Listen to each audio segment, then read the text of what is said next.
I just think what we measure says a lot about what we care about. In higher ed, we could measure things that have much greater impact on students' lives if we would just take the time to listen to them. That was Jeff Doyle, Director of Fraternity and Sorority Life at Southwestern University, in a real font of knowledge on LinkedIn, his deep thoughts on higher ed blog, and pretty much every place else. I literally learn something every day from Jeff online. It's amazing, and I know you're going to learn a lot from this conversation. We talk about using the data you already have, but maybe aren't looking at to better predict student success. We talk about how to create incentives for high impact practices and how to build caring, mentoring relationships. Let's dive in.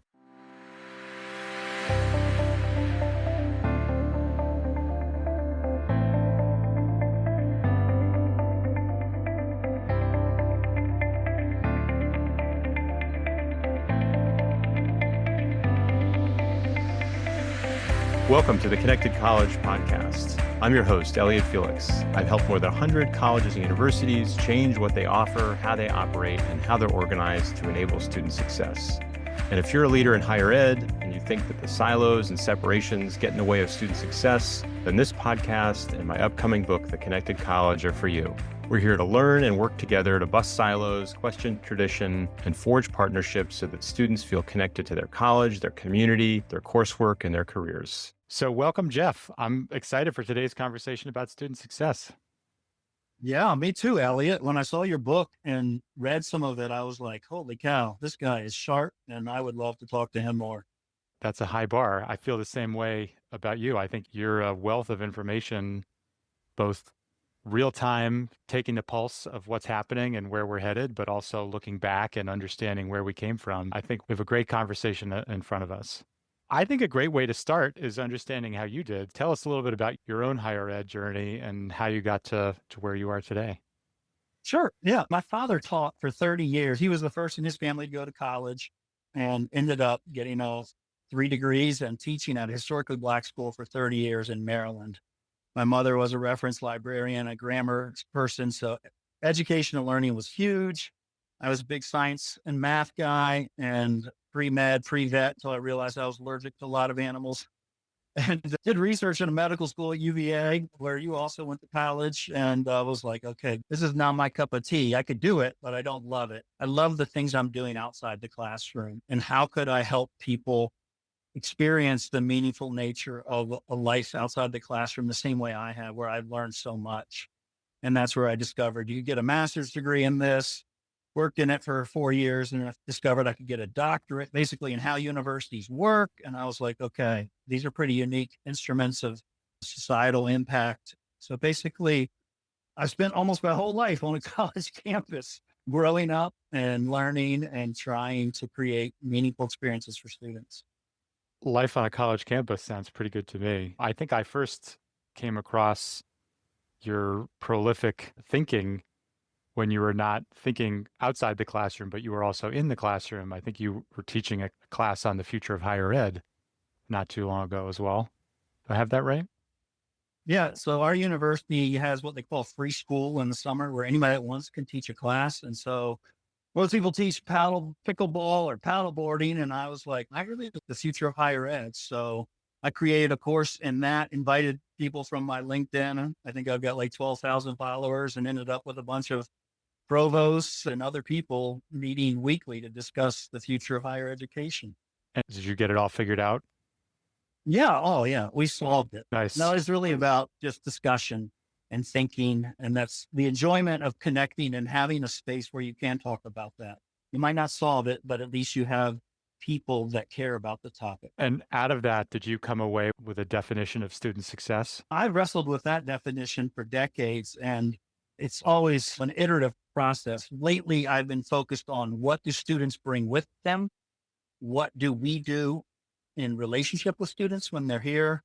And what can we do behind the scenes to better understand what's happening? I used to talk a lot about the big three, which is that middle component of how do we interact with students. And that had to do with finances, academics, and sense of belonging.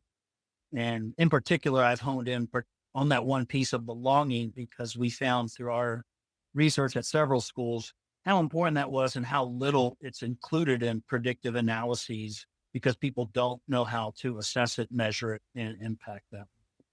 Yeah. And you have a post on this, the nine ingredients of persistence or for student success, the health, the purpose, the self-discipline, the kind of habits that they come in with, the belonging, the finances, and the academics when they're there. And then the things that universities have to do behind the scenes, assessment, outreach, technology. 3 legs of the stool, and each leg has 3 sub-legs. I think it's a good structure.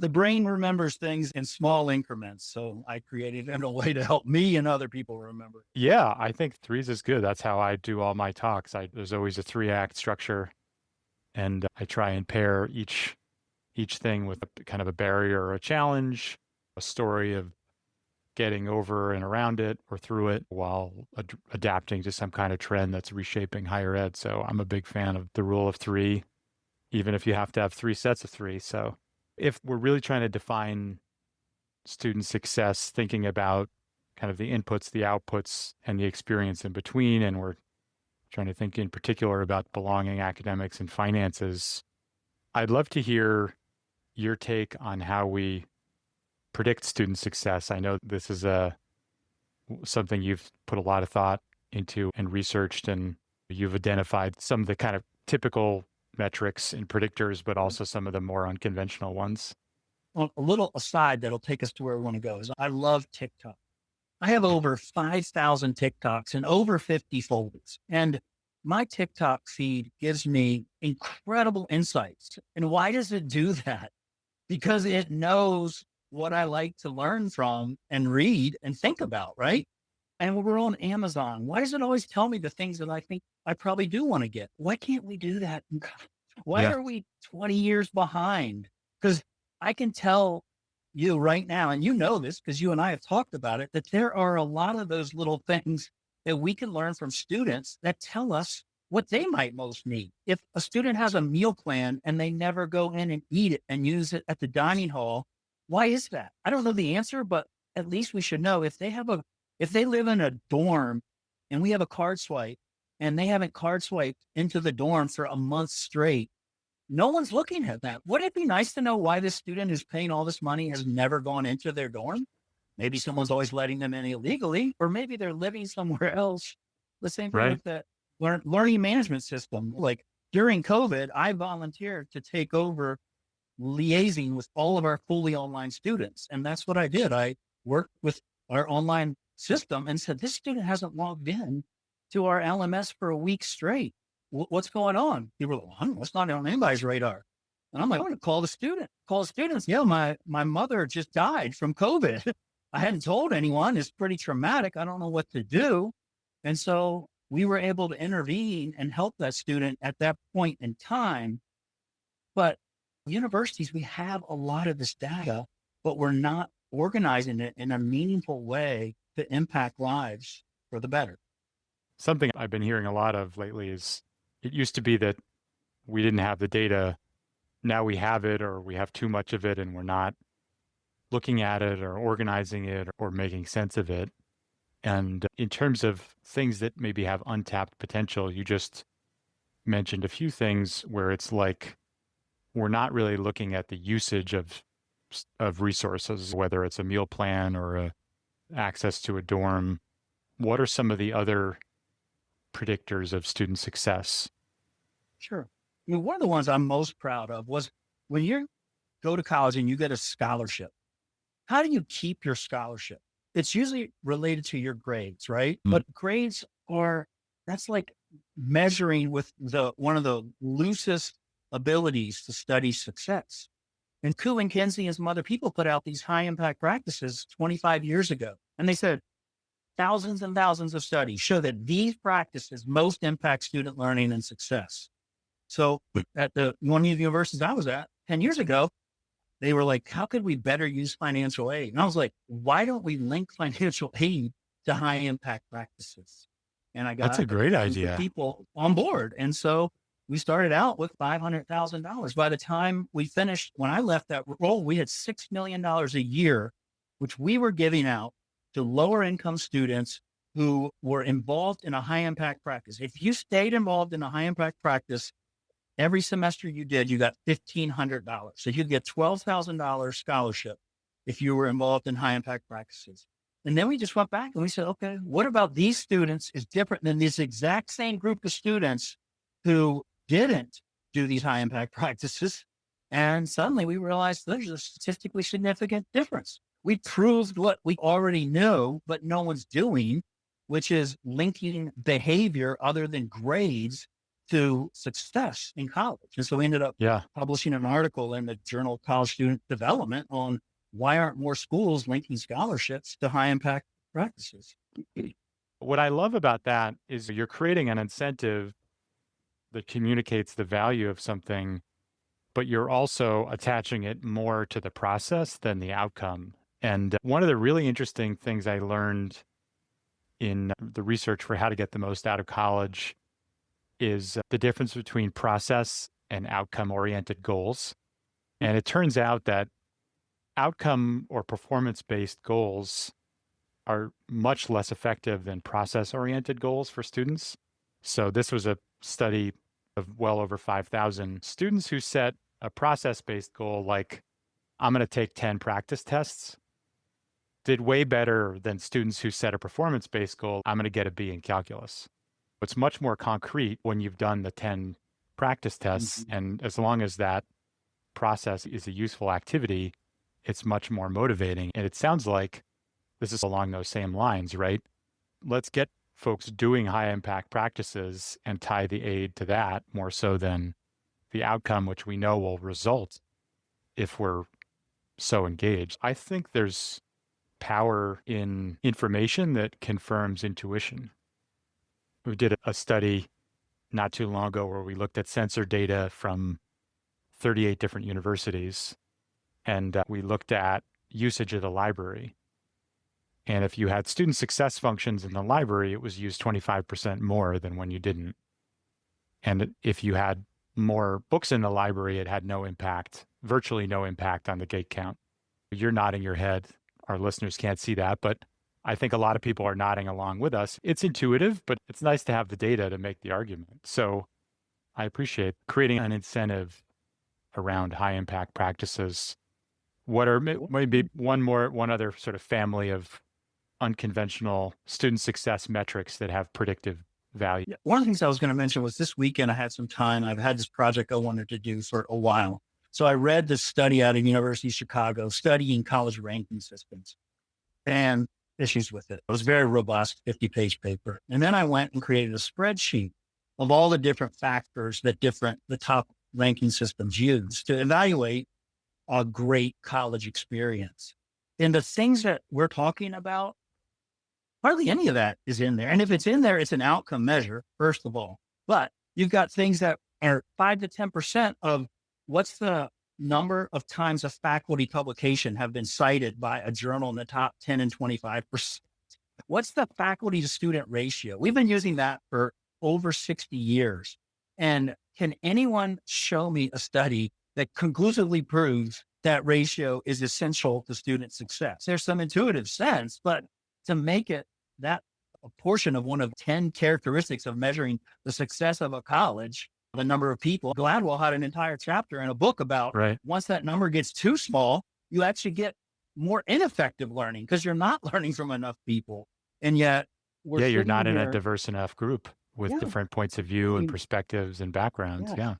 Why aren't we really thinking about student success here? There was a podcast episode on dining halls, and this one college spent all their money on fancy, good dining food. And this other school was like, we want to feed as many students as possible. And yet the former got much higher rankings and much more positive reviews because they served filet mignon, where the other one was meeting the needs of students. And so sometimes I just think what we measure says a lot about what we care about. In higher ed, we could measure things that have much greater impact on students' lives if we would just take the time to listen to them. And that's something we had done at the school. I was at Baylor. We had 100 variables. And every semester we looked at our retention rate and we looked at these variables and we said, which of these were most predictive forwards and backwards? And finally, we came down to this one variable, which was 5 times more predictive than any other variable. out of all the variables. And it was a question we asked in week 4 of their first year in college. We said, do you feel like you belong at Baylor University? And if a student said, I strongly disagree or disagree, they're 5 times more likely to not be there 10 and a half months later at that college. And you look at all the factors and you're like, that one little question. How many schools are doing pulse surveys in weeks 4 to 6? And yet that's when you are finally deciding if this new culture is a place Is where it you for belong. you? Yeah. Yeah. And if it is, you're going to make it. And if it's not, we got to intervene. And so I started going to my staff saying, these people will not be here. And Yep. my staff were like, I've got a job to do. I don't know what you're talking about, belonging and connecting with these people. Like, we don't know how to do that. We take care of what the facility of their dorm is. And if this student group has an officer, but I was like, oh, no, but we know this makes a difference. And so Yeah. sometimes aligning our structures, which is what Good to Great, a book came out about 30 years ago, was all about, was the more you align to what you say is the priority, the more successful you'll be. And if we know a sense of belonging is important, then universities should be spending a lot of time thinking about how do we create that? Then we went and interviewed the people who most said they didn't belong. And many of them were African-American women who didn't have a sense of community on campus for multiple reasons.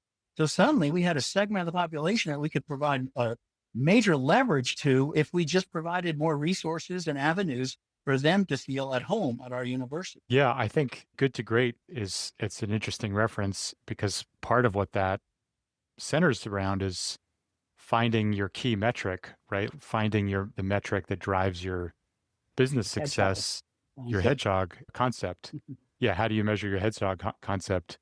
And I think it is belonging, right? Because that's like the lens that you see everything through. And I think focusing folks on that is so important. It's interesting that you uncovered that had 5 times the predictive value. I know when they first started adding belonging to Nessie a few years ago, it showed similar predictive power. I think students who said they belonged were about 40% more likely to persist from first to second year. Let me just follow up with one other example. I went to SNU eventually as director of success and retention student success. And we had students that would leave the university and we'd say, are you going to come back? We have a leave of absence or a permanent withdrawal. And the difference between the people that said leave of absence and withdrawal was one thing.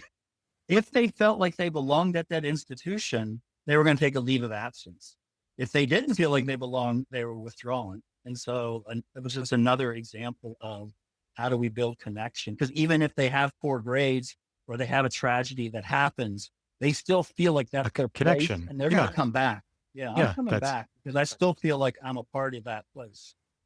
So if belonging is the key predictor for student success, why aren't more folks measuring it? I know there's National College Health Assessment and there's a bit in Nessie, but why isn't it like the gold standard? Why isn't everybody measuring it and the contributors to it? Do you think? It's like when you do a search on ChatGPT, it gets you an answer with using as little power and energy as possible. That's basically what I've learned how to refine my searches is you got to push it and challenge it. And man, it is so easy to measure with grades and endowment and research productivity. We've got measures for all of that. But you want to tell me how to measure belonging? That's a whole different game. And it's constantly changing. You and me, ask us, how do I know when I belong? I don't even know how to articulate that. If you had to study, how do you build a meaningful friendship? The minutes that it takes. I've got 2 guys I'm trying to develop a friendship with. I meet with them weekly for an hour and a half for dinner. And I'm basically coaching them on, I want more friends my age. And this is how I read we do this. And it's very maybe weird to some people, but these guys have bought into it. And I'm like, we have to invest time. Okay. Now put that on a college campus. How do you translate a time investment in relationships where people hear each other and connect with each other? It's very difficult to get to. It doesn't mean we shouldn't do it, but if you're just trying to get a quick answer and someone wants a piece of data to present to somebody, this is not the easy way to go. So it's hard because it's so nuanced and squishy and emergent. It's hard to measure. You might be able to measure it as an outcome, but the contributors to it are harder. And I do think it is really something we have to pay attention to. The biggest survey I know that really looks at it is the American College Health Assessment or the National College Health Assessment that shows it's only about 65% of students feel a sense of belonging. And they ask it directly. It's just a single question. Do you feel like you belong at your college's or university? But there are so many factors and facets of that to know what's driving it and to know what lever to pull. But it's so critical. And it reminds me of the Gallup Q12. Everybody's always skeptical or poking holes at I have a best friend at work. But the reason that question's been in there for decades is that it's a great predictor of employee engagement, of whether people are enthusiastic about and involved in and committed to their work. And I think belonging is a similar thing in the college environment, in the learning environment. Yeah, look, go back to the 2014-15 studies on Gallup Purdue studies that looked at Oh yeah, those are great. 300,000 people who were meaningfully engaged in their work post-college. And they go back and said, what was it about that are different about these people than those who aren't having a good experience in their jobs? And they were like, there's three big things. Yeah. One of them was people cared about me at where I went to college. And another of the big three was someone took the time to meet with me one-on-one to get to know me. And so when I read that. And then experiential learning was a third leg of the stool, right? Capstones and internships and Yep. So I started meeting. I was like, okay, meeting with every student in my class is going to be a major time suck, but I'm going to try that. And I met with every student in my class one-on-one and got to know them. My teaching vows went sky high. I was asked to present to the department. The students had a wait list to get into my class.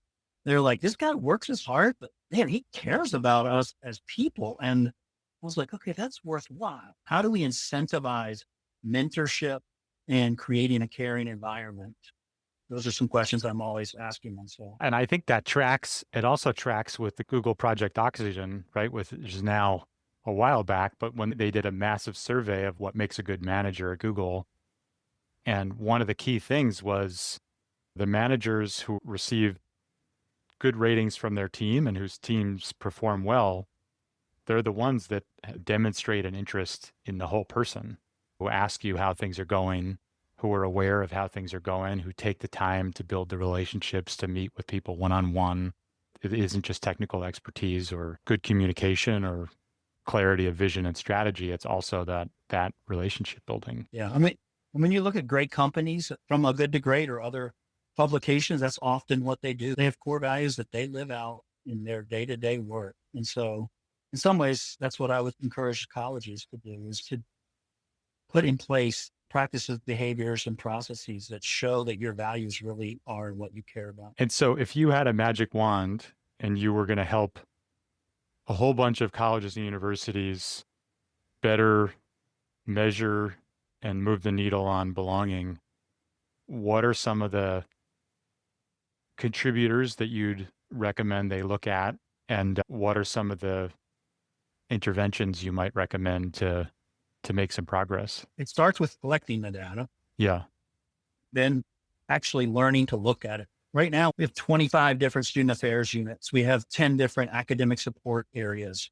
We've got administrative people all throughout campus, but they're not communicating in a meaningful way on a student-centric platform. And this is any campus, right? This you're talking about. Yeah, this is, at any campus. This is not just ours. And so how do you put students at the center of what we're doing to understand what's happening to them so that we can communicate? One of the things I've been writing and thinking a lot about lately is we have academic advisors, we have career advisors, we have financial aid advisors, we have student involvement advisors. We have all these different folks, but who's doing the holistic advising? Who's taking the time instead of, I can help you with your classes, but that's it. I can help you with getting a job, but that's it.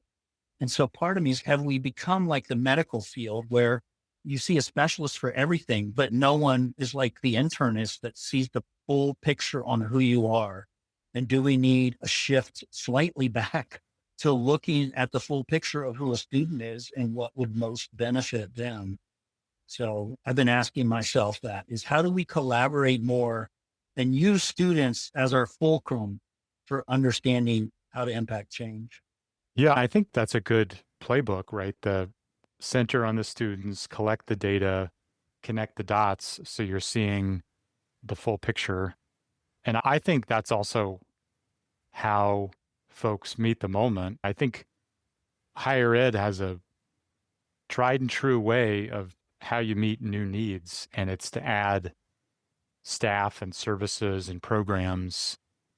And I think the era of expansion is over for all but a handful of institutions, and it's really about consolidating these different functions, collaborating better, co-locating different services and programs and departments, because flat is the new up.